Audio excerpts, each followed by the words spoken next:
All right, so I'm going to start the regular meeting agenda for Tuesday, June 3rd, 7:03. We're going to start with the Pledge of Allegiance.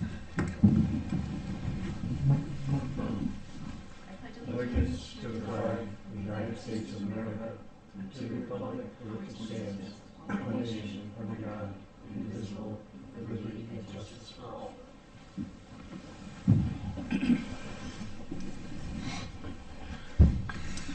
Okay, so no additions to the agenda today. So next, moving on, we have public delegations. Public delegations is the time when members of the public are invited to speak to the commission about certain matters. Issues or concerns related to approved wetland permits and in-house proposals or general topics of discussion are open to comment.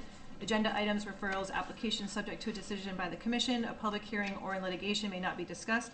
The members of the commission will not directly answer questions or make comments during delegations. Anyone here? Okay. No public hearings today. Next, do I hear a motion to accept the meeting minutes from May 6th, 2025, the regular meeting minutes? I move we accept the minutes of the May 6, 2025. Do I hear a second? Second. All those in favor? Aye. Aye. Is that everybody? Yes. Okay. Ex officio report, Anne? Hi.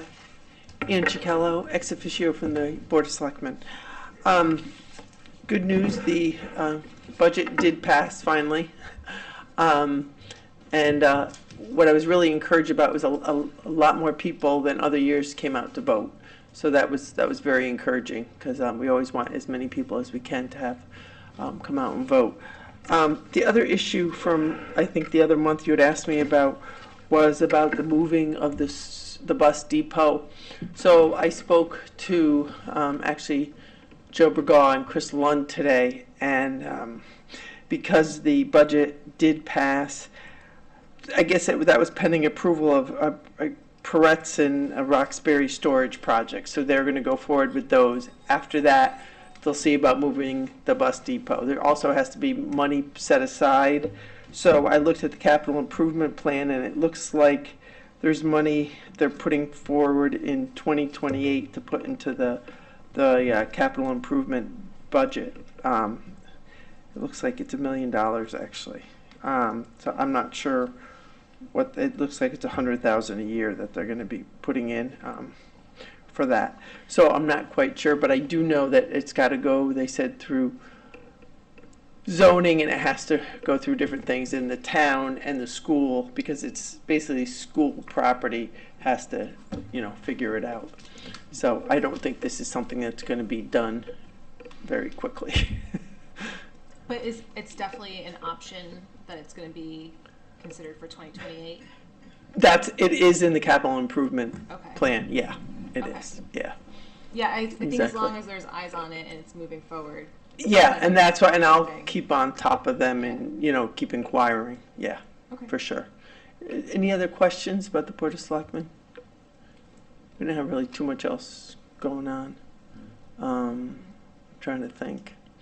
Yeah, there's just an issue about the moratorium, the 830G moratorium, and we're waiting to see what the first selectman decides. However, there was some bills passed, I think, in the Housing and the Senate in Connecticut, so I don't know how that's going to impact it. So I think we have to discuss that with the town council and see if it impacts it at all or not. I don't know if you know anything about that, Gary. So this House bill, Yeah. 002, massive housing reform, if you will. It passed the House. I don't know if it passed the Senate. I don't know if it passed the Senate, yeah. The cost is the Council of Small Towns. Anyway, they sent out an email today, kind of contact Ed Lalonde, tell him to veto it. So my guess is it did pass the Senate, and it's going to his desk, or if it does pass, Yeah, or it's poised to pass. Yeah. So if it does, I don't know. Yeah, I so think there's some problems for small towns as it relates to grant funding, and it puts the state in a position where they're going to dictate what your affordable housing unit number will be. Yes. And they're going to tell you you need X amount of units, and if you don't have X amount, you do certain things to accommodate that, or at least attempt to achieve that goal. That may impact your funding. For the wasn't whole the town? issue- I think so, in terms of steep grants, Uh, or anything yeah. going forward. Yeah. Wasn't the issue from planning is that they had special accommodations once you fall under that 830G, and that they didn't want to allow that they had to follow our town regulations? Like, they could still apply to put up affordable housing. but Correct. So you- what it- you would have to you'd have to abide by our town regulations. By the town zoning, yes, Right. exactly. So when you have affordable housing, basically, it's more about the appeal process and who has the burden of proof. So a lot of times in zoning, somebody would come forward with a project, and they'd say, for instance, oh, we'd like to have a playscape for the kids. Well, we don't have to do that because it's affordable housing. We'd like to have sidewalks, and we don't have to do that. So there's all these different things that the affordable housing didn't have to do. So what the moratorium would do would basically saying, hey, you have to follow the zoning laws as they exist here. And then if there's an appeal, it changed the burden of proof. And so so I don't know what's going to happen with that now because of what's going on up in Hartford. So. It also takes vacant, like, commercial space, and you can convert it to residential use by right, up to, I think, 9 units is what I read. So I might be Wow. incorrect on the number there, but the fact that you could do that by right without having to go through a commission approval, Yeah. ensuring parking requirement. I think there was a caveat there that said that some certain They wouldn't have to zoning go through the different, It would be by right, so they'd go see the zoning official to get a permit. And so long as it met the regulations, whatever you needed for parking, he would be required to issue a permit versus going, say, to our zoning commission to get a site plan approval. yeah. So we'll see what happens. So I have a question. If a developer comes in and a certain percentage of his apartments are supposed to be affordable housing, does he have to build those first? Or can he wait 5 years down the road? Simultaneously, so while he builds that first building, when he starts getting COs, he has to ensure he maintains the ratio throughout the construction. So for Pazzalia, as a good example, because it's under construction, do that entire build, he had to ensure that 30% were deed restricted affordable Oh, as of he built. those like 3 buildings, Of the- 30% of that? 30% of And the first each 2 build, yeah. graduate- Oh, Of the first, interesting. yep. Hmm. So, So then they're all the same quality? yes, that's the intent, yeah. Yeah, interesting. Anything else? No? Okay. Great. Thank you. Thank you. So we have no new business. We have no pending applications. Old business, the inland wetland watercourse regulations. So we have some correspondence from Tim Bleasdale, I included in your packet there. I thought this was, so we can maybe start moving forward with them if you want. I know it's a bit of a lengthy document, but really the first 5 bullets are what pertain to the wetland regs. The rest is relevant to the subdivision regulations, as the planning commission is looking at those. I was quite surprised, considering the differences in revisions, that this was like an entire document, 5 bullets versus one section in planning, and it's 4 pages of comment. So is interesting. But that's being said, most of these are pretty minor, I think, in terms of addressing.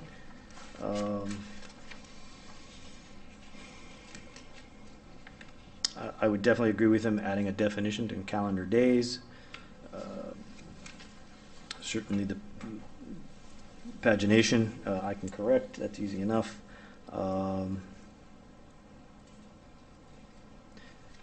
So I found it interesting that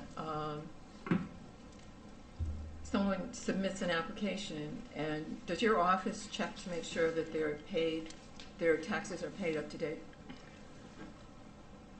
When they make application for a building permit? Yes. Yes, so they have to go through, and now with the online permitting, they actually can't get to the review process until your taxes are paid. So it doesn't allow, the system wouldn't even allow us to forward on the application to the building official until the taxes are paid. So does that pertain also to a developer?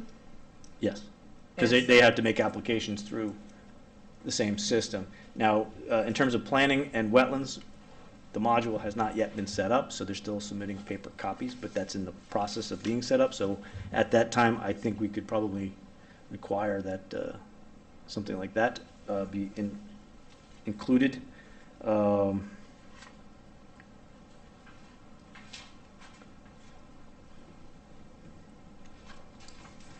But I think Tim makes a good point, that we should consider whether it should be relaxed or not, but he's not objecting to actually including it. So I think if included, we will now have a easier means of doing that, certainly through this automated system, online submissions.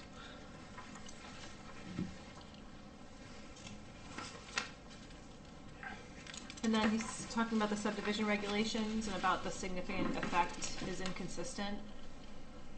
Yeah, so those are relevant to changes, proposed changes in the subdivision regs. As a result, interestingly, of litigation, I think around the Twin Valley subdivision and the ERT, the recommendation from Waller, Smith, and Palmer was to eliminate Section 4 of the subdivision regulations, just completely delete it. The commission wanted something in its place. I think they just felt that it some sort of, making a statement to some degree, even though the regulations did require the submission of this information in other sections. I think they felt that having a section that would replace the ERT by saying, hey, you need to provide an environmental report at some level, an environmental impact statement of your project that can be reviewed by staff. So we came up with some new language, and that's what Tim reviewed there. All these comments are a result of that. So a result of the change to the ERT from... Yes. Okay. And trying to address the town attorney's recommendation to, versus deleting it, they wanted to add something. So that's, they're the elected officials. So we sent that back to Tim. He's reviewed it and made several pages worth of comments. So we'll probably address that next week with planning and see where it goes from there. So I don't know if you want to have some discussion clarifying, starting with the riparian buffer, clarifying the person or entity that a conservation easement be granted to.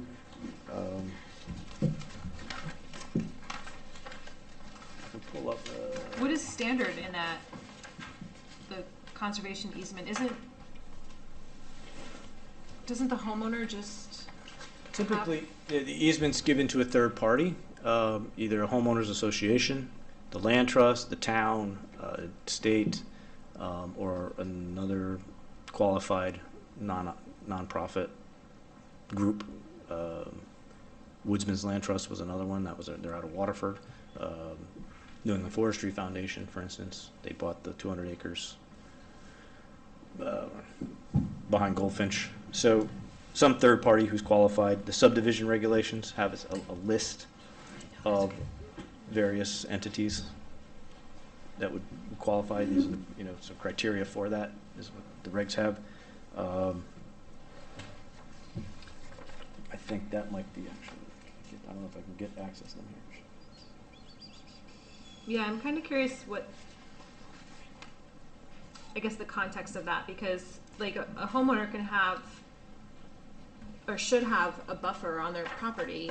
Doesn't necessarily mean they need to deed it to someone else, but they just shouldn't clear it and be aware that it's there.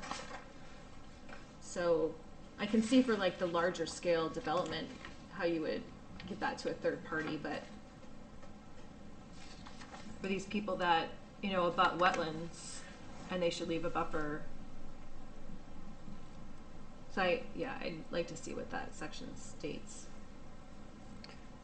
So just grabbing the subdivision regs here, just to kind of show you as a comparison.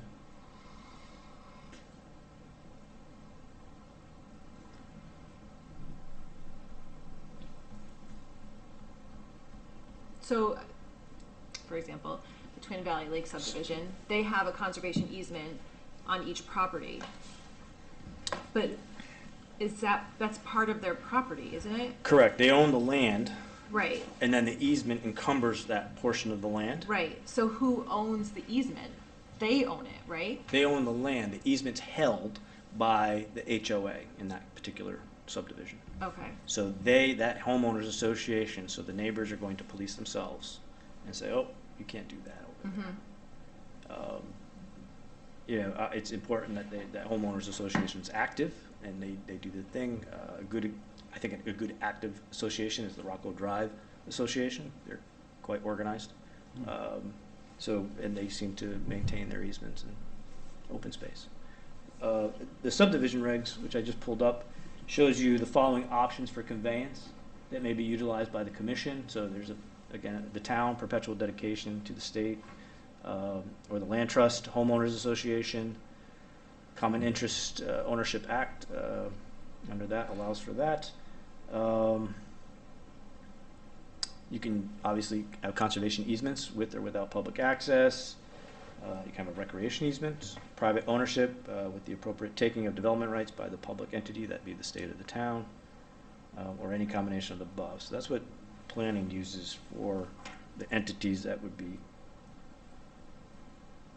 qualified, if you will. Not many, but. So we could put something like this in there, and just stating, hey, these are the following options. I guess I had to pull up the proposed one. Is that for a conservation easement or a riparian buffer? So I feel like a riparian buffer you would really not want access to. That's for a conservation easement. If you wanted to put the easement over an entire riparian buffer. Because his concern is the definition of the riparian buffer. Clarify. Yeah, clarify who would be the entity that the conservation easement would be granted to. So I'm sorry, you had the regulations up. Can you show me what the definition currently is for riparian buffer? On the proposed. Yeah, page 54, it says.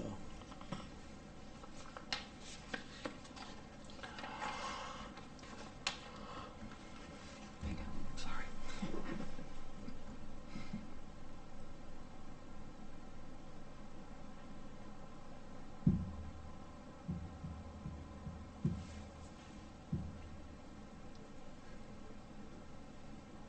I still go in at 6 every morning. Get out. No, I did that last week.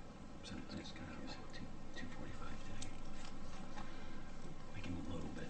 So I'm looking forward to this week, the information I'm going to get. Yeah, same. Tomorrow. Yeah. Hopefully. So I'm not going to really see it until the 12th. I'm like, all right, whatever. Yeah.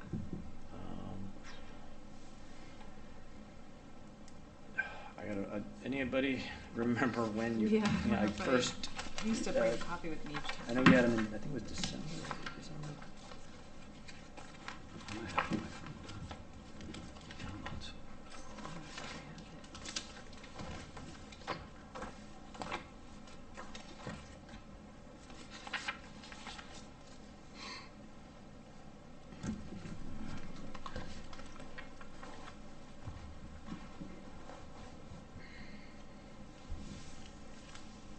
I wouldn't be surprised if it's like November, Yeah, I just looked. I didn't see because I it. thought we were trying to get it done before. For New Year's. Yeah, And then Mark left. I'm a lawyer, yeah. Correct. Now, when I looked at the November meeting, there was nothing under materials here. That 3 Scott Road, Broad Deep Open Space, so it might have been September. God, that was a crazy time.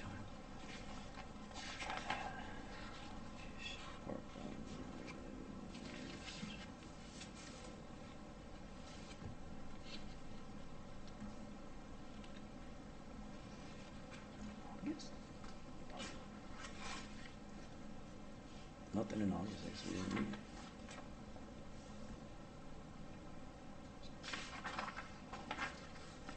There. July. Oh, really? What a funny year.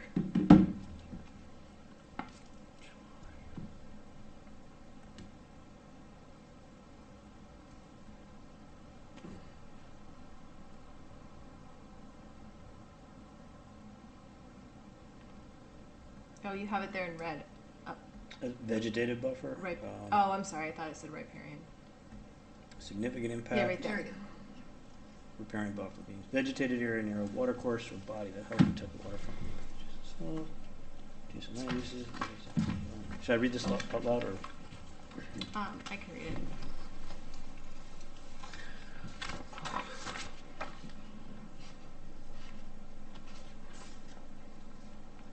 Does that say how wide it is, or it should be, the buffer? It does not, it just defines what it would be. So, I mean, if you wanted to add a dimension to that, you could. Aren't they usually at least 3 feet at minimum? Well, I think, right, a riparian buffer by definition, if we just look it up, it's much, much larger, like 500 feet. Oh, I think.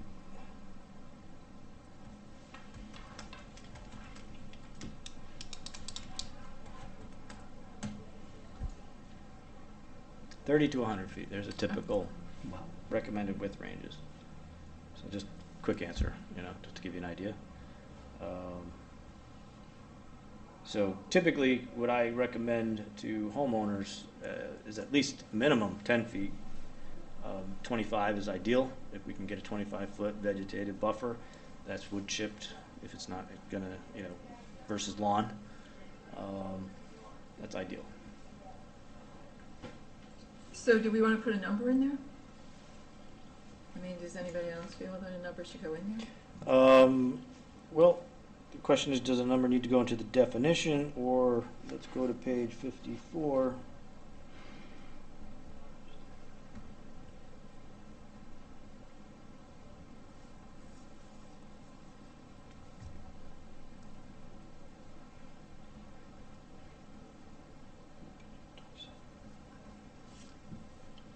There's a problem with the pagination. It's like, whoa. Look at that word. That's 42. Okay, so then, I'm gonna go on.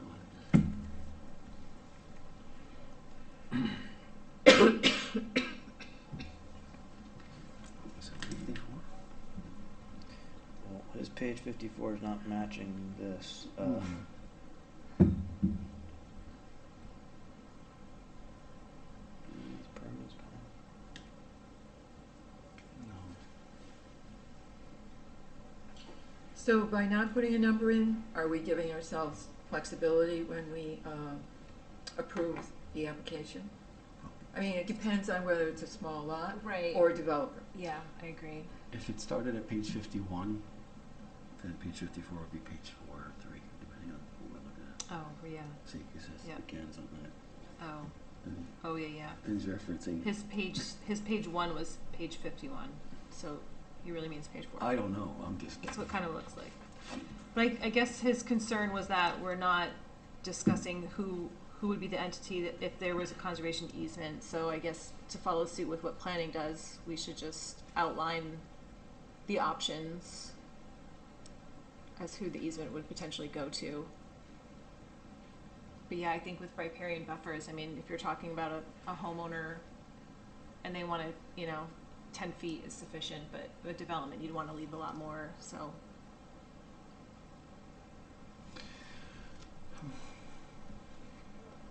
I'm not. I don't see it. I'm not seeing how this matches up with his comments. But even if I did page 3, Yeah, I know. I get it. I'm looking. It doesn't seem. it would be. Do we define conservation easement? We have days. Days are calendar days except otherwise noted. So we got that has to be changed too. So maybe he's saying on the definition there that should be further clarified. Yeah, it doesn't include holidays or weekends.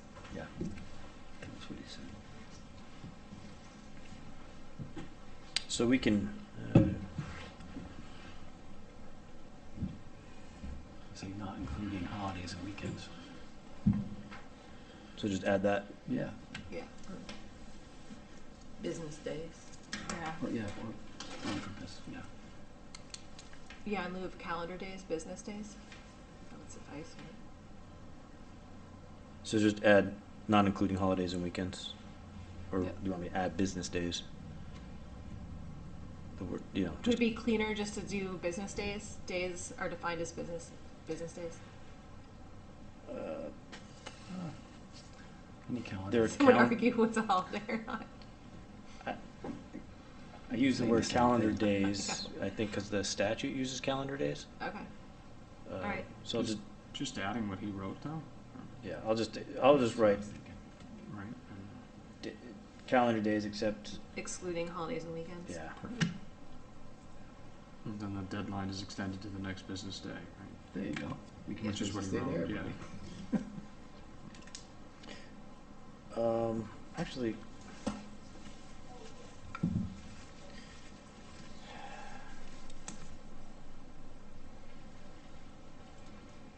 I think I don't think we can't exclude holidays and weekends. We can. No, those are counted toward the time. Oh, yeah. So So I what's his think problem? all what he's saying is just add a note here, if the deadline somehow Or falls on a deadline. holiday or weekend, it's extended. There you go. Oh, I So, see. Gotta be careful. And so we delete except as otherwise noted and just put, if the deadline, I'll put that quote, if the deadline for some act or action to occur falls on a holiday or weekend, the deadline is extended to the next business Okay. day. I'll Makes add sense. that. Yep. That covers it.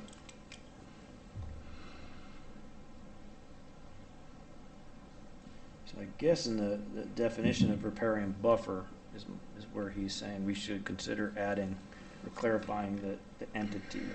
So we can add some of the language like the subdivision regs.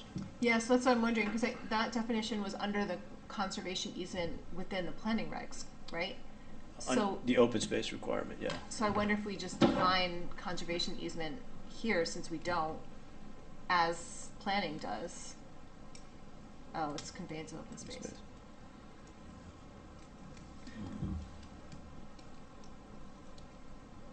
But a conservation easement, is that definitively open space? In all cases? It's not, right? Is a conservation easement, Always open space? typically it is, and I guess there could be situations where it may not be.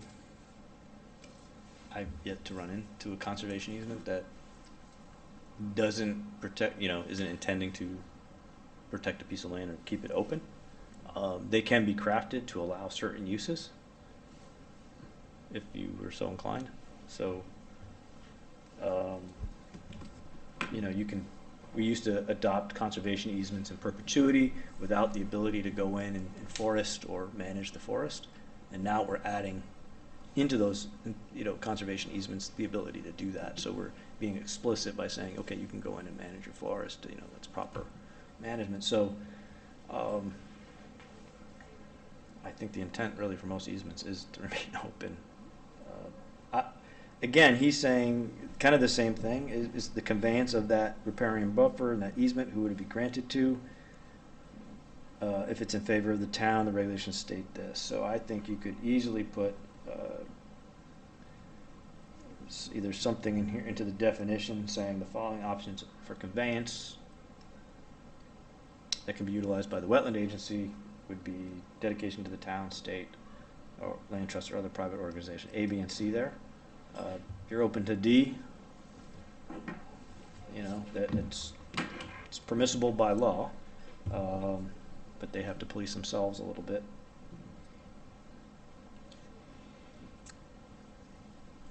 The utilization of the easement, I don't think is relevant in terms of who it's conveyed to. It's just how the easement's used. I don't care. And then, again, private ownership, that's, the landowner's gonna continue to retain it and sell the development rights to the town or the state. It's pretty much granting, it's the same thing. Just looks different on paper.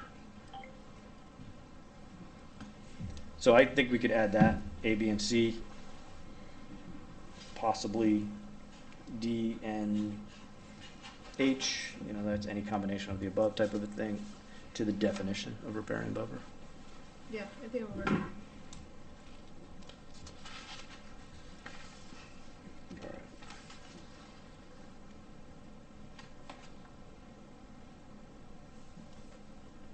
So everybody concurs with A, B, C, A, B, D and H.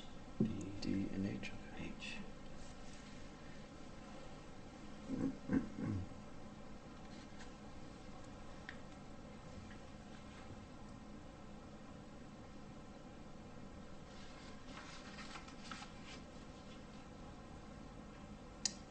It says on page 61, section 6.2 refers to section 2.1.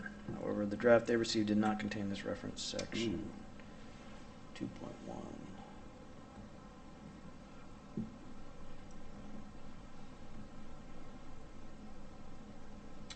Section 6.2, he said. 6.2.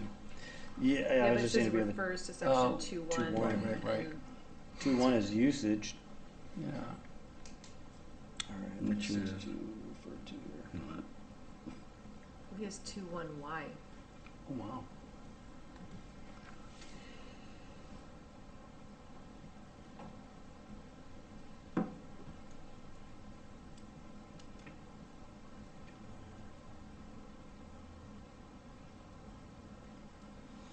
Helps to.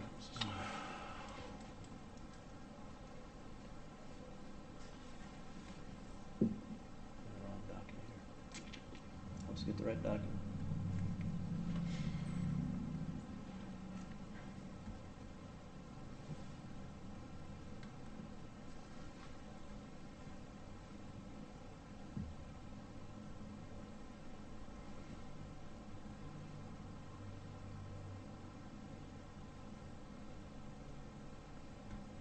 All right, I think that's supposed to be the definition of water courses.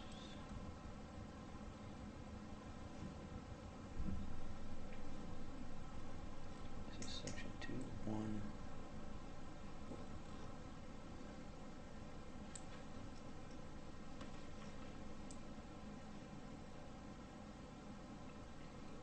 Okay. I think the old document had 2.1.y, and y was the term that was being defined. So if I'm looking at section 6, I believe it should be referring back to its regulated area.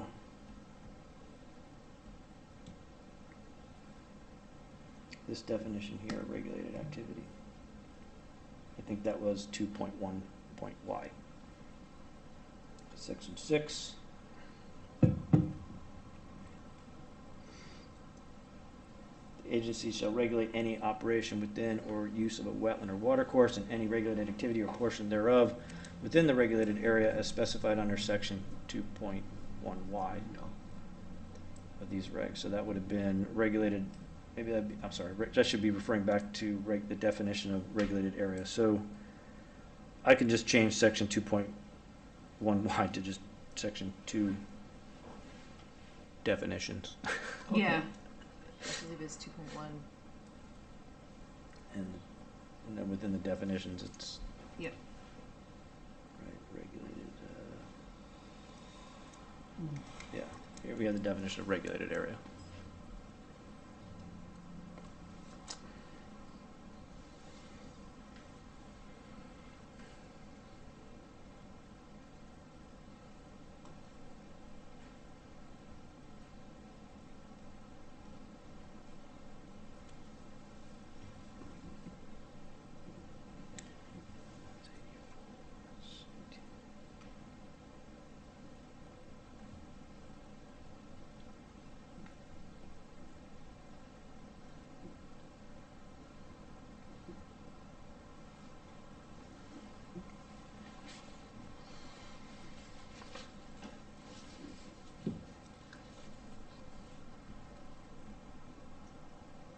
So here's section 18.2, taxes not be paid current on the property, documentation of the county tax and county tax. Oh. So he's suggesting we may want to consider relaxing that a little bit. Yeah, so he was saying like taxes must be paid current on the property or current on the payment plan, with the tax collector. To be current or on a payment plan. on With the property. tax collector, yeah. That's fine. Yeah. Boy, to be in that situation. So, I can't. So maybe that should say unless at the end of where it's in deny said application, maybe comma, unless, maybe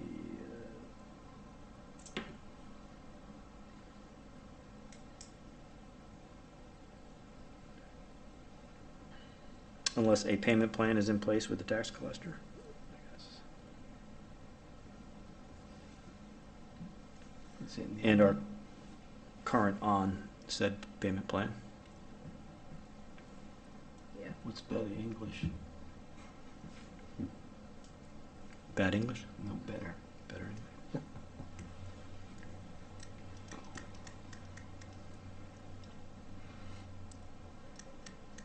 Unless payment So what plan- if they decide after they get their application not to pay their taxes anymore?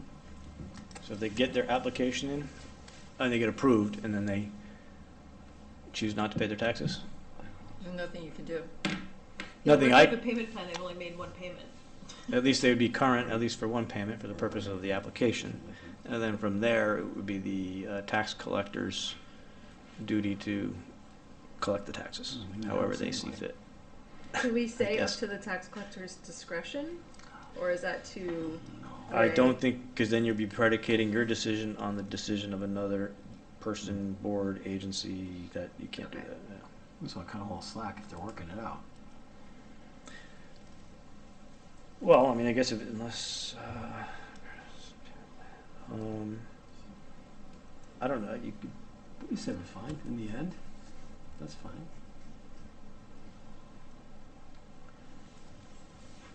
I mean, I can ask Tim if he's got any suggestions there, if it's, Yeah. If I mean, you- I can edit it so it just says unless a payment plan's in place with the tax collector and applicant or landowner is current, or tax collector and, just put and current on said payment plan, and then just see if he's got something better to add in there, and we can bring that back. Okay. I don't, I mean, certainly I understand what he's saying, particularly because when we do see applicants who are like, well, in order for me to pay the back taxes, I can subdivide my property. So then they have to come here because they got wetlands on the property to get that permit for subdivision.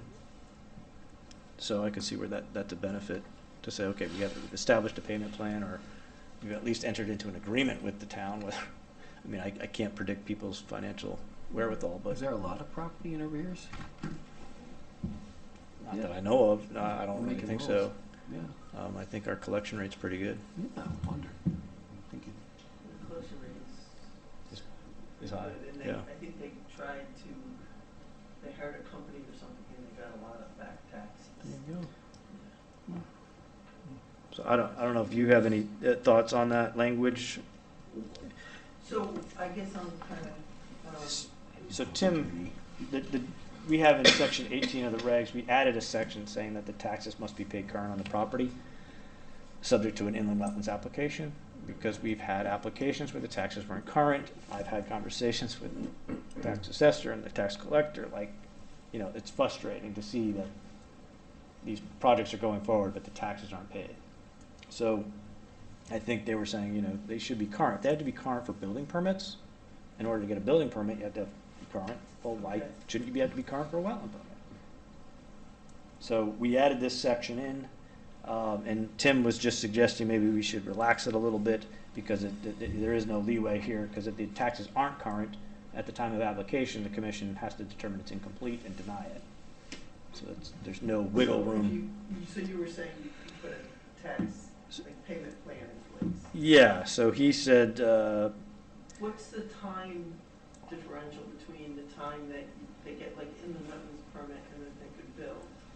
Like, is there, well, they'd have, I mean, they have several steps there. They have to get their wetland permit first, zoning, and then building. okay, So, Is there a time frame that those three have to be? so once you're issued a wetland permit, it's typically good for 5 years unless Okay. determined by the commission for some reason, a shorter length of time. So once that's out there, then they can sit on that for a period of time. So, but within that window, they would have to apply for their zoning permit, and then they could apply for their building permit. There's no window between zoning and building. But once the application is made to the building official, he has 30 days to respond. Doesn't have to, But they have to be current with building. but the taxes have to be current in order for him to review the application. He won't look at it. So the building has to be current to get a building permit. So shouldn't we be consistent? That was the intent, yeah. So how can we be more consistent with that? And Well, that's why I was asking what the time frame was, because maybe if you have a payment plan in place, you pay it off and then you go to building and zoning is what I'm thinking.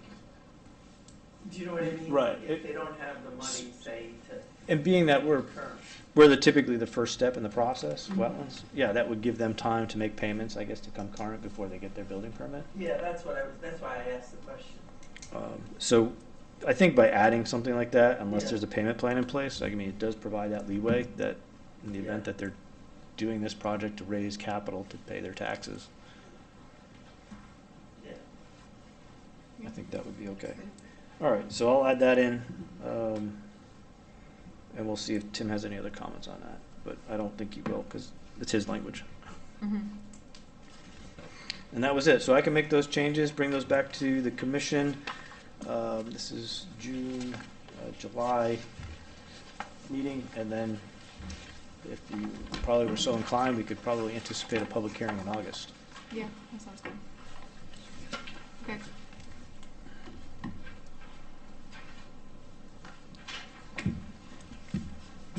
All right, any other discussion on that topic?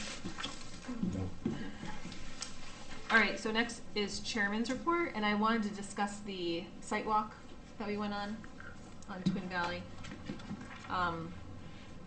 Just wanted to get everyone's opinions on the clearing, and I know Gary, you and I talked a little bit after that, but the application for that property was for the road and the infrastructure to support that road. But they cleared for all the building lots, but they don't have applications at town hall for those building lots. They just have it for the road. Which one are you talking about? The Twin Valley subdivision, we did a site walk there on Saturday. Okay. Thursday night. Thursday, I'm sorry. Yeah, it was Thursday. Okay, got it. Thank you. So they're not in compliance with their application. I don't know about that. Well, so that's what I'm, Their application was they applied for a subdivision. That's they applied for the road for the subdivision. correct. So there are other activities that are regulated, and as part of that application, I remember specifically, we were allowed to consider the activities made inevitable by the construction of the road. Thus, they had done a nitrogen loading analysis because we were able to consider the septics that were going in there as part of our review. But, so the application that came forth showed the erosion control measures in place for the road construction, not for a subdivision. So there's erosion control in place now, but that's not what the application was for, so who reviewed that? Who reviewed the current installation? That was me. That was per the plan. But the plan just showed for the road. And all the building lots in conceptual housing locations. Well, so the Proposed building lots were rating. conceptual, but it wasn't, the erosion control measures were in place for the road. Right. Which were what you were seeing out there. I don't think they had the silt fences up closer to the road. But that's what that was supposed to be. That's not what That's what- this commission ended up coming to an agreement on. So the application that Joe Wren presented was that it was for the road, they were gonna clear for the road and then 20 feet beyond that road, and he showed that plan, with the erosion control measures in place for that, but when we went on the site walk, it was obviously for the subdivision as a whole. Right, the activities regulated by this commission are just portions of that road that fall within the 100-foot upland review area. But there's, I mean, the back property lots all are within, there's upland review area on those lots that they cleared. Correct, for the septics, Right. which was considered by this commission during its review. I guess that's where I'm confused, because I thought it was just the road. They were asking for a permit to conduct regulated activities associated with the road. Right. We got into the weeds on that, and we started looking at the activities made inevitable by the construction. That was the construction of the subdivision lots. So I'm, by default, by having done that, I would definitely say you had the opportunity to look at it and regulate it, and thus we did. But I thought they weren't supposed to clear the entire property. We had discussions about that, yes, lengthy ones, that the commission didn't want them to clear the entire swath at once. But when I reviewed the permit, there's no condition on that.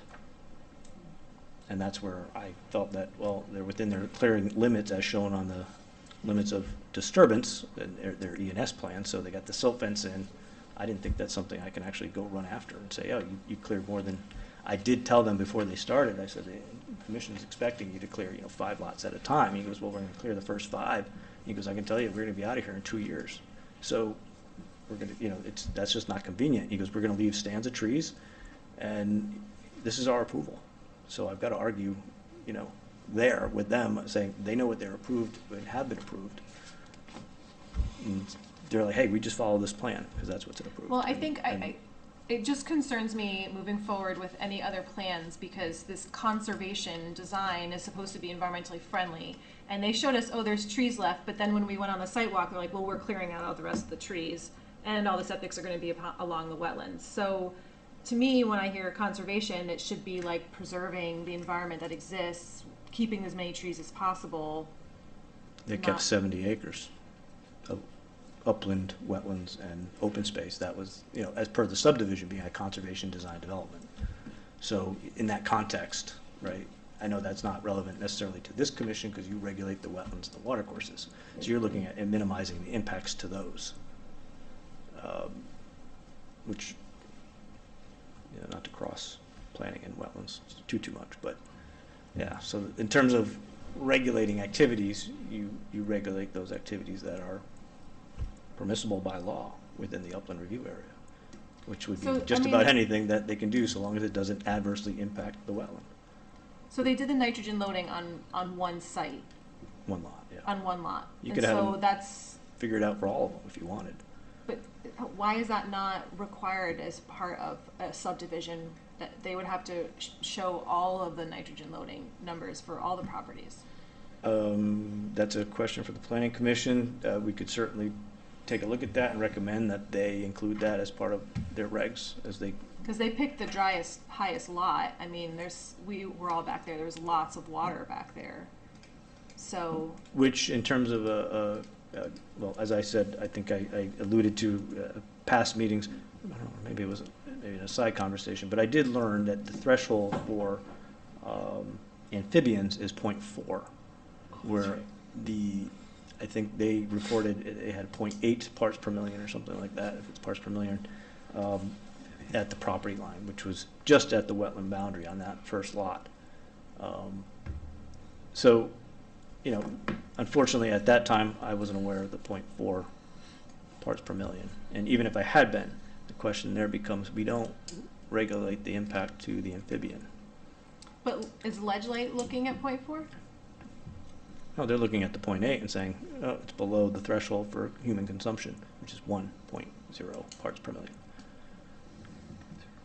So who would factor in the 0.4 for amphibians? Biologists, wetland scientists, maybe in their reports, ecologists. As it relates to these regulations, there's nothing that we have currently to address the 0.4. Saying, hey, here's a threshold we should be aware of. That there's potential adverse impact to wildlife, flora and fauna as a result of the, nitrogen loading. So, but I guess like as a subdivision that's that large, to just do one lot to say 0.8 and then we're good to go, and you don't know for sure that the back lots are. No, so you wouldn't. I think there's short of saying I want more sampled data, so give me more information, do it on multiple lots. I think the premise there was we did it on one lot, we can show that we can accommodate a septic, and we've shown that we can accommodate the septics on all the remaining lots in addition to this first lot. So, I think their approach was theoretically, we're gonna have 0.8 or better at the property lines. Now, without doing the analysis, we don't necessarily know. So I would say maybe future reference is that we request that such analysis be done on every lot if you're proposing, septic. If it's in enough proximity where it may be a problem. Yeah, because I think it would help force clarification as far as what the application actually is for, because I do think this was piecemealed in that it was, this is, we're not going to clear that much, we're just going to clear for the road, but then it changed hands and it's like, oh no, it's a subdivision, go and do what you want. I think with it changing hands, the developer said, hey, we're going to do these homes within 2 years. So in order to do that, we're just going to clear the entire thing. But you're saying it's not outside of what the application was for? At the end of the application, no, I'm saying that it's within the scope of the application, because the plans that were submitted, that were reviewed by the agency, showed the limits of disturbance as they are. And then they have to come to you for an individual application for each property? That requires a permit. So if there was, a septic system where they're gonna have to clear some more trees that's within that 100-foot upland review area, well then that would be part of their application. If there's no clearing that they need to do, then they wouldn't need an application necessarily. I believe the houses, I think the septics were the only thing within the upland review area. I don't think any of the structures were. So I think what they're asking permits for the septics on each individual lot. Who is calculating the location of the rain garden? I did see that there was a rain garden. That's going to be upon my review of the site plan for the single-family lot. We're going to look at where it's located, and that it's actually going to be in its location, that it's going to function the way it's intended to. It should be collecting the roof runoff and the driveway runoff. Sorry, driveway. I don't know if that's clear. Yeah, because I guess that goes back to my whole, the design as a whole for the catch basin, the water detention basins, was factoring in that the rain gardens were operating functionally, that the infrastructure was all in place, but now the lot's just cleared and there's nothing in place to capture the water. So that, I guess that's where I'm struggling with this whole just clearing it and then going one by one over the course of a few years, when the rain gardens were factored into the numbers of runoff that are supposed to be going into the detention basins and they're not there, then there's more runoff that's occurring. So is it actually being held properly? I would say yes, because if the rain gardens are designed to catch the runoff from the roofs and the driveways of the proposed homes, those haven't been constructed yet. So you still have impervious surface in which the rain can permeate. The stuff that has been constructed is the road with all the drainage that's been installed, and they haven't constructed the basin in its entirety. They've got a small area that's kind of been trenched out that's temporarily holding water. So that's acting as a temporary detention basin for what they've currently constructed and the single-family house that's being built, because that runoff is kind of shedding off of that lot until they construct the rain garden. So I guess to answer your question, during construction, the runoff is handled on the site in the area by the intersection there of Twin Valley and Green Valley Lakes Road, where the detention basin is proposed. So there's a small depression. There's also runoff being handled in the back, where they started constructing the basin at the end of the cul-de-sac. There's a depression there. There's water is flowing in that area because that infrastructure is in place, in the road. So it's diverting the water into those locations. So those locations are currently receiving water, even though those basins aren't fully designed and constructed. So there is a period of time that during construction that you don't necessarily have water quality renovation occurring. I mean, that's given any project. So by cutting all the trees, aren't they increasing the volume of water that's gonna be Ye- in those basins? yes. Because there's nothing That, observing. that has to be accounted for, so hopefully the engineer in his design work accounted for all of that. I would Now, I think don't they did. remember, do these lots run along 4 Mile River? Is there, Yes. Yeah. so I think in the discussion years ago, there was supposed to be a buffer area between the house and the river, and we were concerned about views that are so important to people. Have they, I didn't walk down the road, so have they cut all those trees? No, those trees remain within the 20, I think it's a 25-foot. Are there easement. signs on the trees that they can't be cut? Not yet. I have already talked to them about giving them the tags from the wetland tags. So I've got to deliver those to them, and then they'll start putting them up. So that'll help in Because they the seem next to week have or two. gone kind of quickly stripping, the property of the trees. I'm just concerned that they may just decide to keep going. Yeah, I can deliver those probably with this week and have them start installing them by the end of the week. And how wide is that buffer between I the believe houses? it's, I'd have to look at the site plan, but I think it's 25 feet. Okay, so that's not even, you looked at the riparian buffer, and you figured that was 30 feet to, what was it, 100? 30 to 100 was the So typical. the 25 is not even that. Little short, I guess.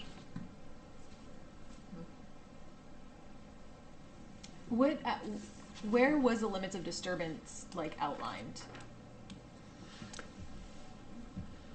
for them to clear?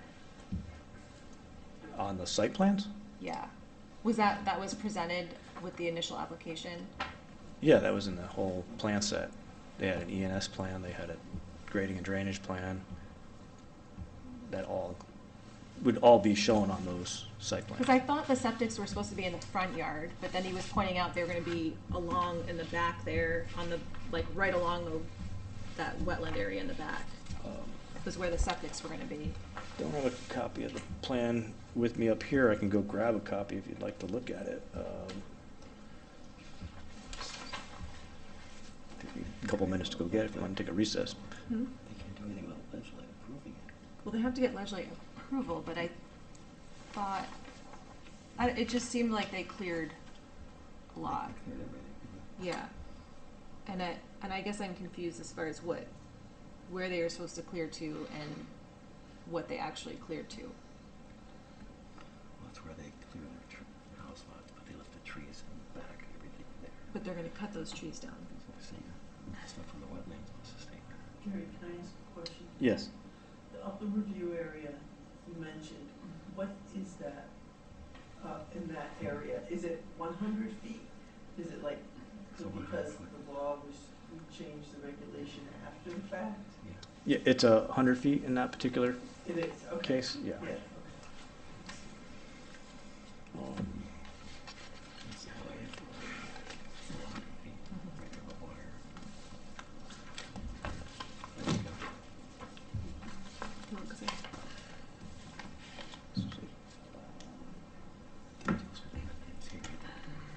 Spaces. Those are the trees they That's what they're said supposed they to left, be. but there's no trees there. That's true.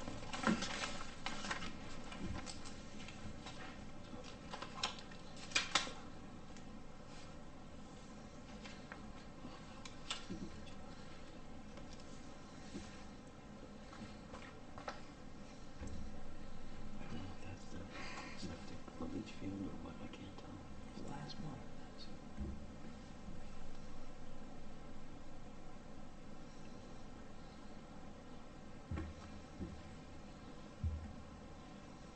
Yeah, because I thought, so I do have one of the plans that they gave us. And it looked to me like when we were on the site walk, they were saying they had cleared basically to where the easements were.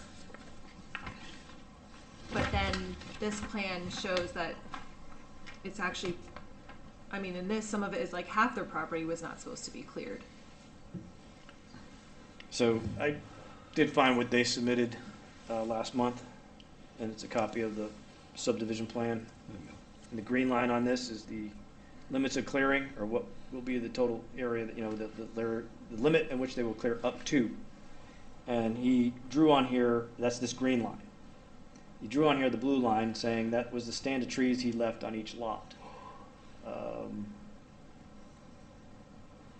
So, I guess to answer your question, Phyllis, that was a 25-foot conservation easement along the rear of these properties. And then there's additional space in here. Here's the 100-foot upland review area. So there's, you know, maybe closer to another 50 feet over here to over 100 here to that conservation easement. So Yeah, the cul-de-sac, in I terms think, of was more riparian of a buffer, I think that concerning works. area though. And then down here on the, Because that green line there is the, so this wetland flag is the closest flag to the road. I'm gonna guess that's probably about 25 feet, plus or minus.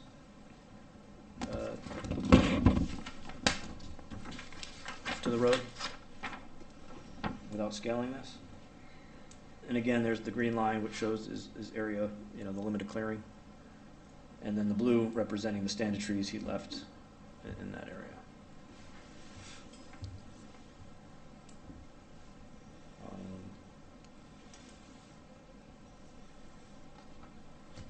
and these show, I think, I don't know if those, oh, those are rain gardens in the back?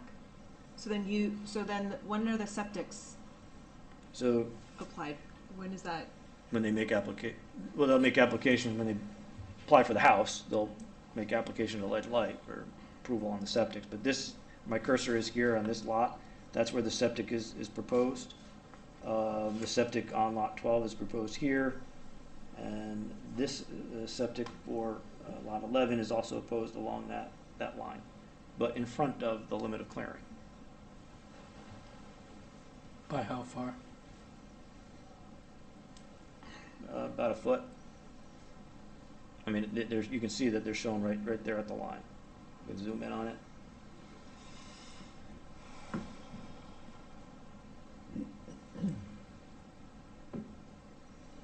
So, but you do look at each application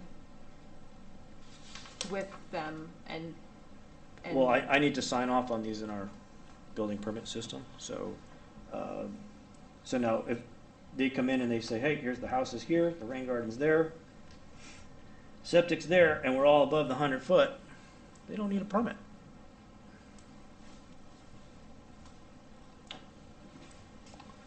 So, you know, this lot 13 will, I think, I'm pretty sure, well, it's close. I mean, this is the 100 foot, so, you know, maybe not. Doesn't look like they will.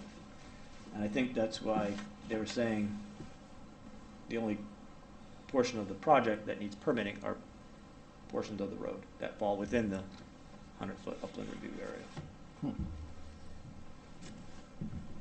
Does Ledge Light know that they have rain gardens too? I do not know. I do know they have criteria on the installation of systems above and below them. So if you put a system above a rain garden, the rain garden has to be 75 feet or greater. I think it might be 100 from the system. If it's up gradient of the system, I think they want 25 feet, be closer. Yes, I'm just wondering if when Ledge Light is approving where the septic location is. 'Cause I know there's concern that, you know, the whole point of a rain garden is infiltrating water. So you're adding water right near a septic, and then that's gonna counteract the point of. Right. They also don't want the septic leaching out into the rain garden. Right. Right, having a surface break out there either. So, yeah, they look at its location relative to the system. And he did say that the potential system would potentially need to grow by 10 or 20 feet depending on the house, right? Because these were just mock-ups of the sizes of the houses. Thought he did, at least when we were there. Potentially, he said these were conceptual. Yeah. I said, well, they were approved for, you know, these are 4 bedrooms here, I don't know if It's right there. these are all showing 4 bedrooms. So, and he said, as an example, lot 1, which they proposed apparently 5 bedrooms, but were able to come up with a septic design that accommodated 5 bedrooms. Even though the 5th bedroom isn't technically being used as a bedroom in the home, it would be a home office, it by definition met that It's got a closet. criteria. It's a bedroom. So Yeah. Ledge Light required them to put in a 5, the 4 or 5, whatever the requirement was for that number of bedrooms. So here, yeah, because he was saying, he was actually kind of annoyed that he had to keep extending the septics out. So if that's the case where the house is already built, he's trying to apply for septics, No, he can't, he's not gonna be able to build that house until the septic's approved. He's gotta get zoning, wetlands, zoning, ledge light approval before he can build the house. So he received all of that before he started building that house. so if Ledge Light keeps saying the septic has to be a larger area and it encroaches upon the 100-foot upland review area, then they do need a permit for that. If it encroaches into the 100-foot upland review. So lot 3 is a good example of they will need a wetlands permit for that septic system, lot 4 will.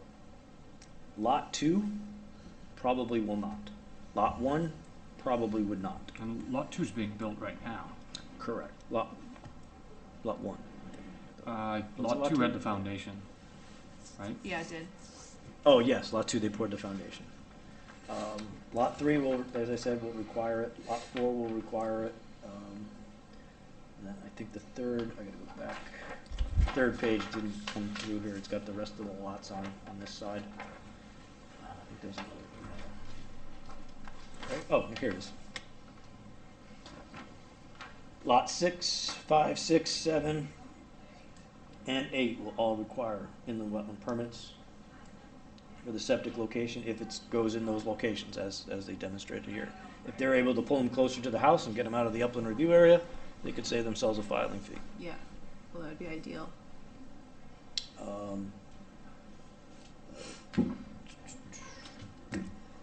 So this lot 9 is interesting. The system's outside the 100-foot, the rain garden in the 100-foot, so they will need a wetland permit for the rain garden and that infrastructure. Lot 14 probably will be able to get the septic out of the 100-foot area. Lot 15, maybe they can slide it forward and get it out. Lot 16 looks like they're trying hard. There's a corner that falls within. Same with 17. Lot 18, they're outside. So, like, for those lots down there, the green is where the limit of disturbance is, which is inside the 100-foot upland review area, but they didn't need a wetlands permit to do that clearing. They had the wetlands permit that was issued with the road. Oh, that falls under the road application. This is what they submitted with their application. So I have a question about, we talked with Alex, well, you talked with Alex Close, about yeah. the initial, like the detention basin at the start of the property there. Yes. And I'm curious as far as why the proposal wouldn't work versus what this is.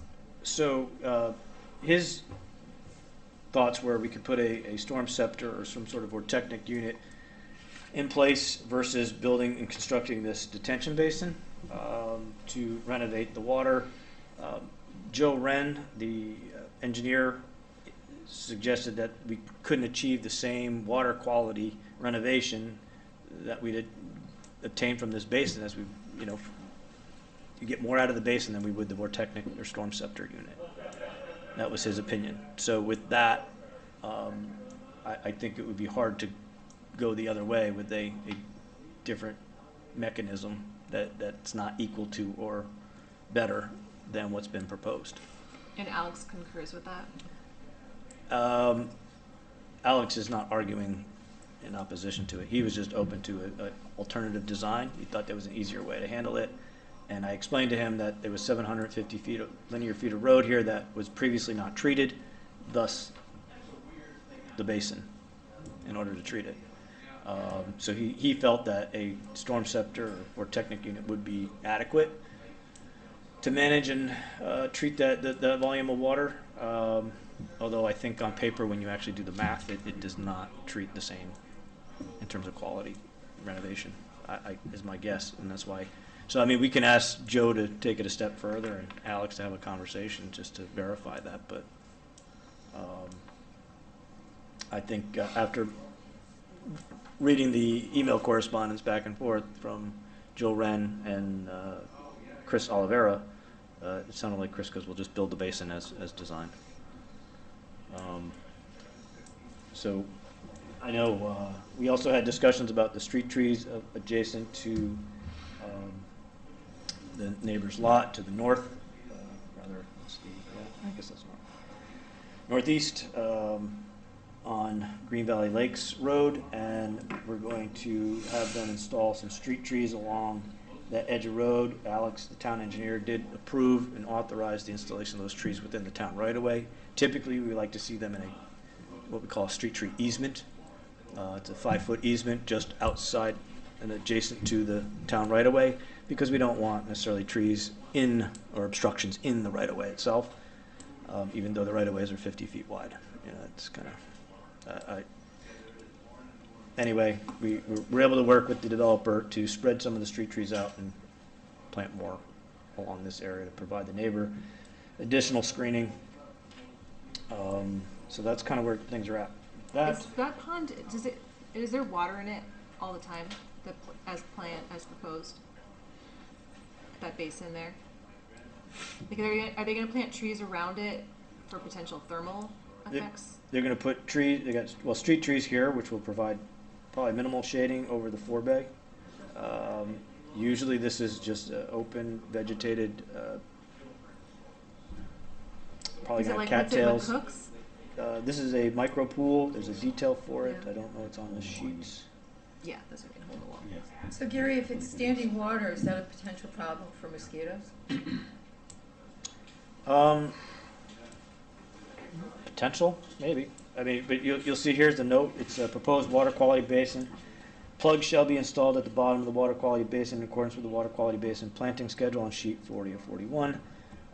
So that tells me that it's going to be a wet bottom. So hopefully it'll be, you know, with plugs you'll have cattails and the like.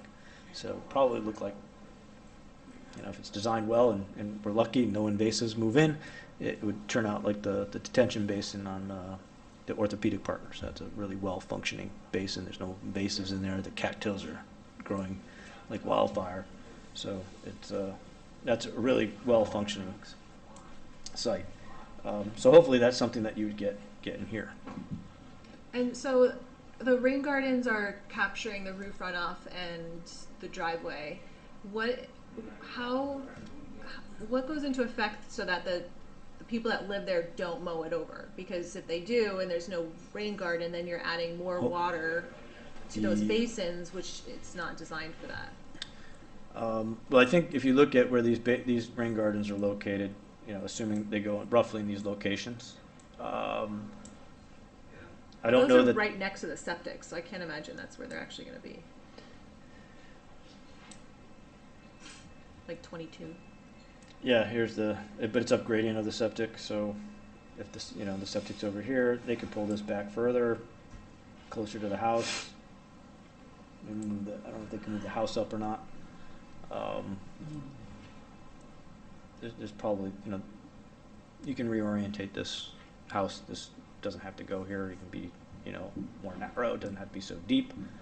Again, this is a conceptual footprint, so there's room to move these systems and rain gardens all over this lot. But like, so the house is on the other side of the street, so they're kind of those rain gardens are in the back.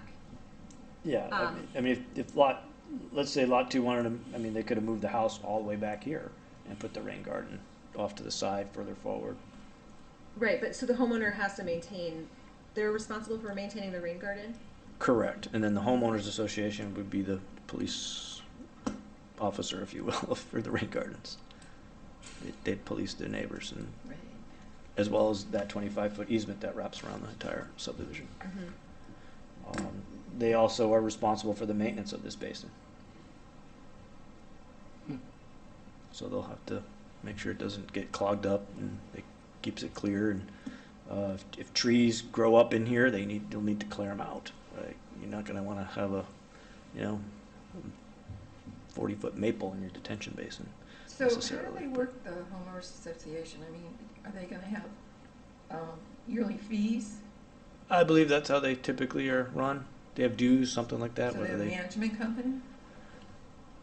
that's again up to the association. I mean, right now the developer owns, the bulk, so they haven't actually conveyed any land out. So until they get to 51% conveyance, will they have to enact an association? So up until then, they're the police and have to manage all of this as they move forward. So I'm making sure, as wetland staff, I know there's an easement out there, can't clear in the easement.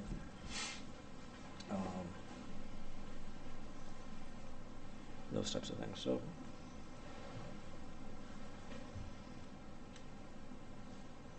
And they don't have to report anything to you as far as like maintaining the basins, because it wasn't conditioned or anything? Like typically like the, Well, they have, orchards, they have basins there. Is there any kind of like reporting that goes back to you? just during construction, after stormwater events, that they report back that they inspected their silt fencing and that there's no issues. That's the expectation, that they have a stormwater report that they submit, either verbally or by email or a document. But many projects, it's the expectation. It doesn't always happen. I go out there after the rain event to go inspect it. But once this thing's constructed, in terms of the maintenance, they're going to be maintaining it. It's not something, unless the town drives by and says, oh, if we have backup in our catch basin and if the water's coming out at the surface, that's probably when we'll notice there's a problem. And that's when we would contact the homeowners association and say, hey, we've got water backing up out of a catch basin or something like that. Maybe we'll catch it beforehand if it's overtopping. Usually if that was the case, this thing's going to overtop over the spillway before it backs up into the road.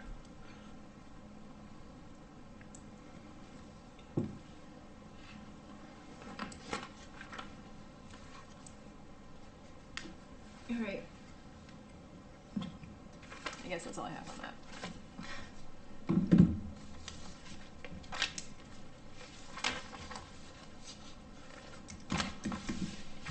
I lost the agenda. Agents report.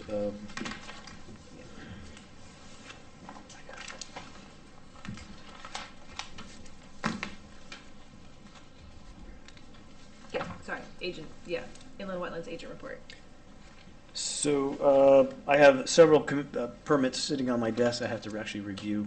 Some are a little old, so I'm going to have to profusely apologize to some of the applicants, because had I just put them on the agenda, they probably would have had their decisions by now. So my fault on the delay to review those. They're really administrative, like decks and pools. So unfortunately, they've had to wait for me to respond. But I hope to have a number of them issued tomorrow. So I'll be able to report on which ones, the addresses, and what they are specifically at the next month's meeting. So I'm just a little behind on issuing admin permits. Cease and desist order for Sound and Cove. I met Joe Wren out at the site. I think most of you saw last month. You may have seen his email to me regarding his opinion of the site being stable, and obviously I furnished the commission with a report saying there's some gullying along the newly stabilized lawn shoulder. So I've attempted to reach out to CLMP or Eversource. I haven't gotten a contact there to talk to someone about them coming in and putting crushed stone on the gravel right away, as I think they are somewhat responsible for the maintenance of the right of way. The Sound and Cove Apartments, they've repaired the gully, the major erosion event. But I did tell Joe, I said, understanding that your client has spent a fair amount of money repairing this, they may want to put some crushed stone just as a proactive measure so that it doesn't erode out again, even if CLMP doesn't take any action, because they may not. And then your client's going to be back here asking to fix it again. So I'm not sure exactly where he stands with that and his client. I think he's waiting to really hear back from me and whether I've got any success with Eversource and getting something out there. I'm going to see if we have some other avenues of getting in touch with someone who can address that issue for me. 8 Brookfield Drive, I talked to the Licolares. They've agreed to plant several, 3 shade trees over the stream. They did inform me, though, that they will be back in the future with an application at some point for a single-family house. So I wish them luck with that, and we'll see if that ever transpires. I don't know that it will. They do need to find the location of the well and the abutting property, and that's proving to be more difficult than I think they anticipated. So hasn't this been on the agenda for quite a while? I mean, it was last fall at least. Yeah, so their method of trying to resolve it was apply for an application. That failed because they couldn't find the well. So with that, I said you need to button it up and put in some shade trees and put them, because the vegetation along the stream is coming back. So I think if they put the shade trees in and just leave it, the vegetation will return as it once was, and I think it'd probably be overgrown with. But how long do we Bittersweet. play this game, you know, Well, that- of allowing somebody to keep doing this? We don't do anything. That you're entitled to fine them. I can issue the fine. I chose not to. Why? Because I asked them how to resolve it, and they said, I'll make application. So they made application, they withdrew it. Okay. So they took action, they were responsive, so I didn't think it was necessary to fine them. And it would have been only $15. When are they planting the trees? Hopefully in the next 2 weeks, before the end of May. Actually, we're in End of June. June. Sorry. They're not there installed. I didn't get out there today, so they could be already in. He was in last week when I talked to him, so he was like, no problem, just want to let you know, we're gonna take care of this. I said, great. So, Okay. so that will be coming off as soon as the trees are installed. 9 Rocco Drive, again, that's another one. These are all, like, you know, that was mentioned at the last meeting. These are all have been on here. Again, it takes time for enforcement. I've run it up the flagpole. I've indicated to the administration here that I do need additional help.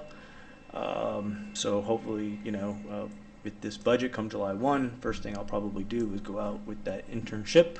Did you get an intern yet, or? The day the application window closed was the day the town enacted a hiring and spending freeze. So the intern I was supposed to get, I had 25 plus applications. We had to HR, at least to my best of my knowledge, had to contact them and tell them that we were no longer filling the position due to the freeze. So come July 1, we'll have money available. So maybe you could get one of them? I'm going to hopefully, go back out, advertise the position, and hire someone right away. That way we can just spend out the money fast and not have to wait. And, yeah. Kind of a lesson learned, I guess, I suppose, you know. At the same time, we did have interns. We paid for 2, and it was more of a realization that there was enough money to pay for 1 more for a third, you know, for another 8 weeks. But it is what it is, so we'll move forward. So hopefully that'll change come July 1 we'll have 8 weeks of an intern, if not more. It's kind of what I'm hoping for. So hopefully that'll help with things with inspections. There's a number of houses. Again, a lot of them are within the 300 foot, a good 200 or so feet from the wetlands, but nonetheless, they were required to get permits, and we had to at least drive by and peek at them. So Well, like that one, it's not on here, but the one right up the street here, that they cleared the entire property. We talked at length and for them to keep the trees, and literally, like, they turned around and they cut them all down. too. I Wasn't that the know, one with the dock? yes, and everybody sees that site, so in plain view, what part did you not understand? yeah, Did they respond to your email?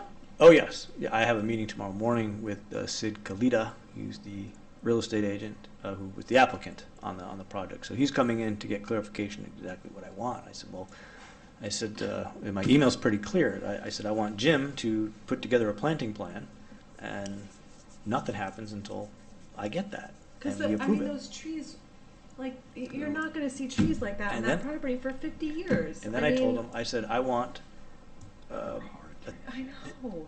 I want the trees to be installed before you even put a shovel in the ground. Oh, I like that idea.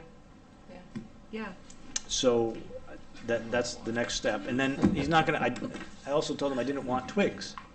I wanted Oh, definition. 3.5 or greater. 6-inch caliper was the ideal. Perfect. Because That's these where our things were frustration comes 24-inch. from.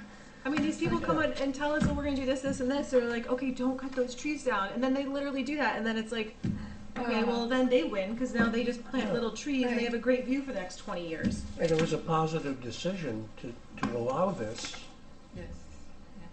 to leave trees in place, Right, a buffer. a buffer. Yes. Now, you assured us, well, there'll be some on the side, and they'll leave these. Those were supposed to be left, yes. Okay. They took Now, it down. What's the legality on that part to say that we offered to leave the trees, and now they don't leave the trees? I mean, They're responsible for replacing the trees. but is there some ramification for removing? It's all great to Yeah, say. violating the This is like wetland, saying, your you wetland know, permit, yes. I'll you- beg forgiveness afterwards. Yeah. yes. Right. Right. The application, once it's approved, should show something as far as violation of any of They these weren't in situations compliance, right? will with their result in application. financial fine. Yeah, Right. right. Yeah. So are we correct in saying they're not in compliance? Yeah. Oh, It's clearly violated? Oh, yes. So they can't. Well, then I think they deserve the fine, even if it's $15. It'll be more than that. Yeah. I mean, the fact of the matter is just like when, A fine from me is $15. Fine from the agency Ooh. can't exceed 3,000, I think it Oh, was. I'd be happy with 100, just to say, yeah, Yeah. So, I know, right. can we do that? but let's look at the reg I'm- before we just, If it's legal, let's do it. Yeah, they lied to our face. I know. Yeah. This I mean, isn't even a 6-month thing. No, It was, what, 2 literally months ago? exactly. We talked at length. We were very clear. Just wait for that document. I've been quiet, but not in this week. But the plan showed that those trees were to stay. So I'm not sure why anyone would pick that plan up and then just clear them all, unless it was intentional. You know, I mean, now they don't have big, huge trees blocking their view. They'll just Mhm. plant some small ones. Yes.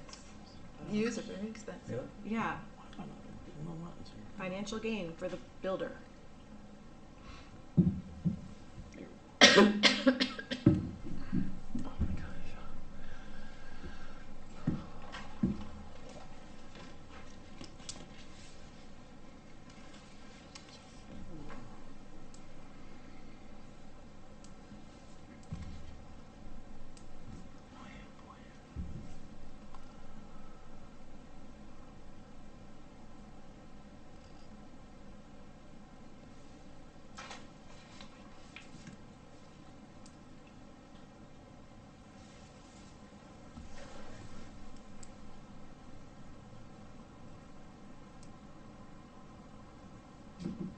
Ah, I like that. all right, so. Maybe revoked a permit. So moving forward, I'm going to meet with this gentleman tomorrow morning, but I think next steps would be to actually issue him a cease and desist order. So we actually start a formal enforcement process. Because here, section 14.5 is the agency may suspend, revoke a permit if it finds the permittee has not complied with the terms, conditions, or limitations set forth in the permit, or has exceeded the scope of the work as set forth in the application, including application plans. Prior to revoking it, you have to issue notice to the permittee.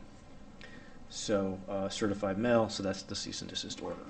Yeah, and time is money. So for them, they want to get this done. So if there's a cease and desist and say you can't move forward until you replant those trees, So once I issue that, they're going to move quickly They to will- plant those trees. we will need to But- hold a show cause hearing within 10 days of the issuance of that order. So we'll have to plan on a special meeting, Okay. or I issue it within 10 days of the next meeting. And the next meeting is July 8th, right? Because there's a holiday week. Yeah, there was. I don't think we have it July 4th week. Friday is the 4th. You know, just blame it on the commission, Gary. Yeah, Yeah. So then you won't be a bad guy. Yeah. yeah. I mean, this is ridiculous. Oh, yeah, I'm not worried about being a bad guy.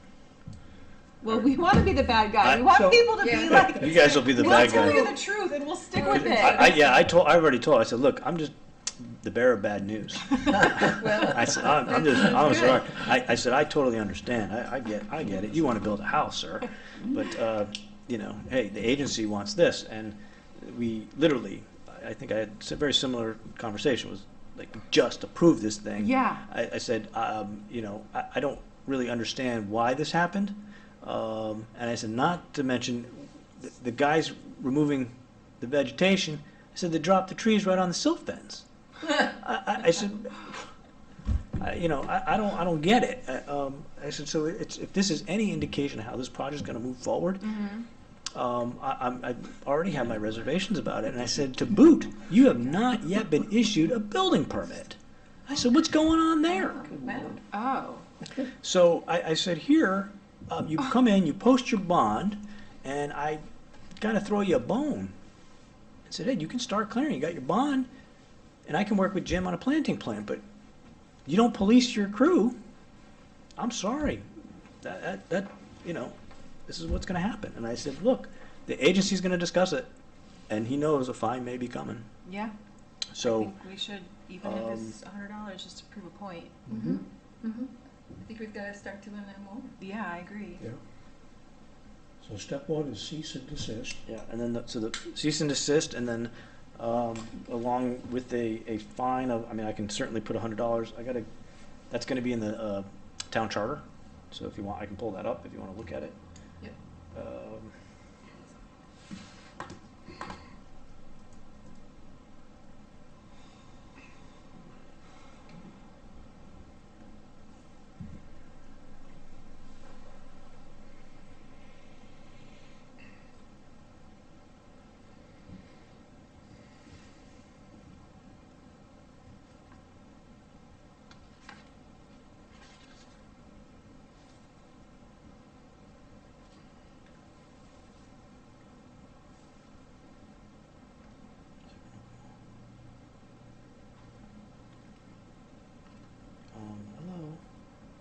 Oh, see, this has us have a regular meeting July 1st, 2025. I'm out of town that week. I thought we already discussed I that. thought we did. I thought we moved No, it. that's, I thought you already said all that stuff. Well, is it too late to move it? No, we Oh, can you're still move right. it. It is on the first. I don't have a problem with moving it. Okay, yeah, we could do the following week. I'm on travel that week. Okay. You're right, it was the first. I cannot make the first. Okay, perfect. We'll make sure to move that.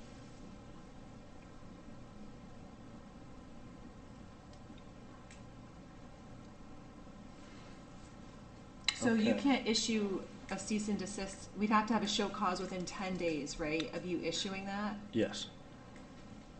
So, Yeah. That offers him the opportunity to come in and explain why he's not in violation. okay. I mean, Or he doesn't have a building permit. what he's going to do to so he's- correct it. Okay, He has a wetland permit that he's in violation of, right. So he's not doing anything more. at least until he gets a building permit, and So I like, don't know I'm when just that'll wondering be. if we can wait till the second week in July, if we can try to coordinate it so it falls on know. that same day. Yeah, no, Oh. yeah, the notice, so Yeah. it I works. mean, he's been verbally Yeah. told to cease and stop work. Yeah. So he's got an email, he's got that in writing, so he has to stop work. As I prepare the cease and desist order, if it took me 2 weeks to write, because we're so busy, it could, and it could be just in time for that other meeting. That would work out well. That's- Sounds like you're Perfect. very Actually, Told us and I hate to say realistically, that's probably time-wise gonna take me Yeah, you that have a lot long. of administrative stuff you said to do in I marketing. am swamped, so I'm so behind and I don't know, it just, so we just plug away. And the max fine is 3,000. So here's the That's- statute, the charter for violation when the wetland water courses, the nature of the violation, regulated activities conducted without a permit, Yeah. $500, regulated activities conducted without a permit in a wetland or water course, Yeah, 1,000. was he in the wetlands there? I mean, he was like, It looks awful It's wet. gotta be yeah. wet. I'd have to I go mean, back- within feet, if not in an actual wetland area. And then regulated activities conducted without a permit, Well, he had a permit, he just. violated it. Well, no, he didn't have a permit to clear those trees. It wasn't on Oh, the okay, plan. I'm looking at the wetlands. Well, he had a wetlands permit. Right. We granted So him I would think, 500. We talking about the trees. Regular. I know. Without a That permit. got discussed. Yeah. Within 100 feet.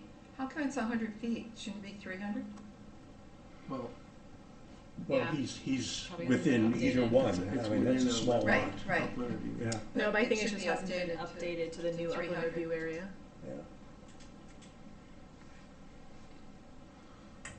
Well, Yeah, I so the, think he's in violation for at least 500.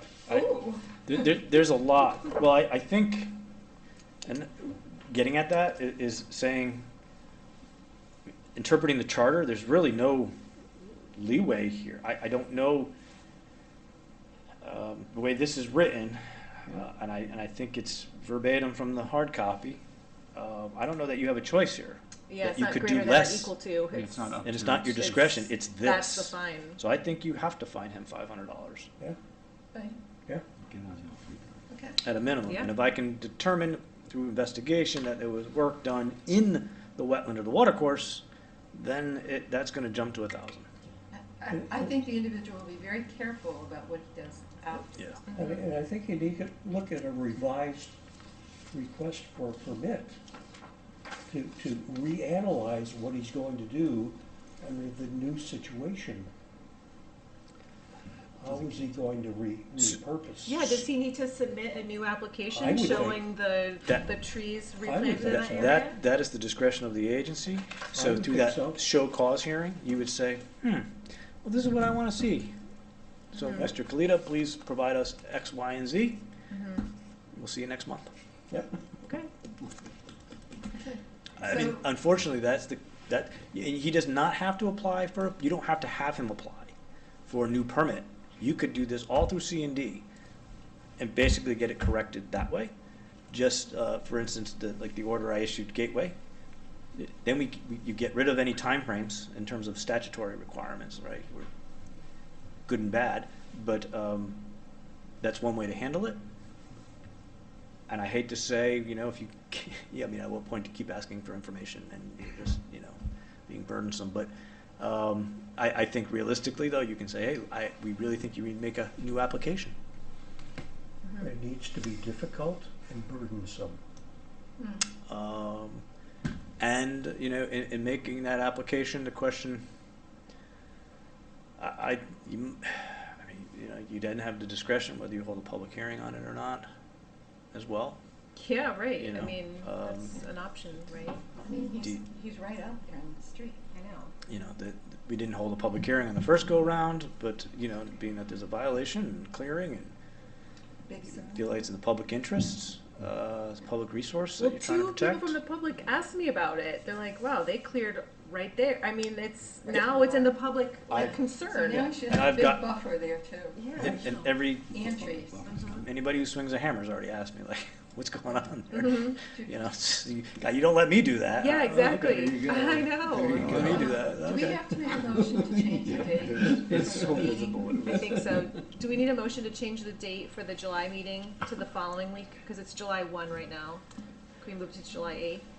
You can do that now, as the chair, you could, between meetings, say, hey, I'm gonna cancel this one and do this, and you just have to let me know, so we post a cancellation. We're definitely going to move the meeting to July 8. So if you already know that ahead of time, we can just put it on the record that it's gonna move, then yeah. Okay. That's, So no motion is needed? to move the meeting? Yeah. No, but I think if you're gonna move it, why don't you might as well make the motion, and we'll I just make a motion, we move the meeting from July 1st to July 8th for the next IWA meeting. Second. Okay? All those in favor? Yay. Aye. So yeah, Just- administratively, if your large workload We- prevents you from So filing anything until, I wanted to, before you just move the meeting, Sorry. just caution you on meeting room availability. oh. We'll sit outside. July 8th. Give him a lunchroom again, man. That was Wait a minute, terrible. hang on a second. That was horrible. That was terrible. I will never, we will cancel before we do that again. Why? There's no point. Why was it not July 8th? I don't, I thought we because had it's the first discussed Tuesday it. of the month, that's why. So, hopefully, planning is supposed to meet July 8th. That's what it was. So they'll be in this room. You could meet July 8th, what time? Could meet earlier ahead of them, What We time could is the meet planning earlier. meeting? 7 p.m.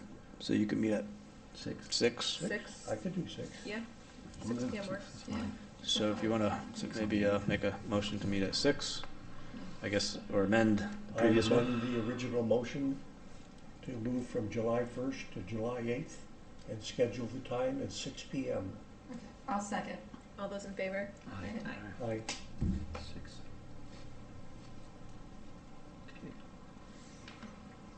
And now, Who's if who's second, Don? timing wise were to work out that we would have a show cause hearing, would it be at 5:30?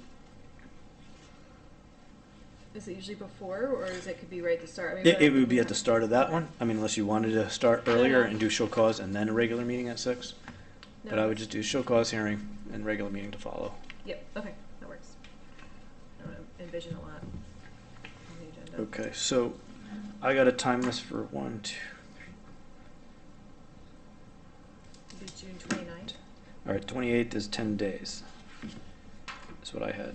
So as long as I get the order out before then, yeah, I have time. Okay, good.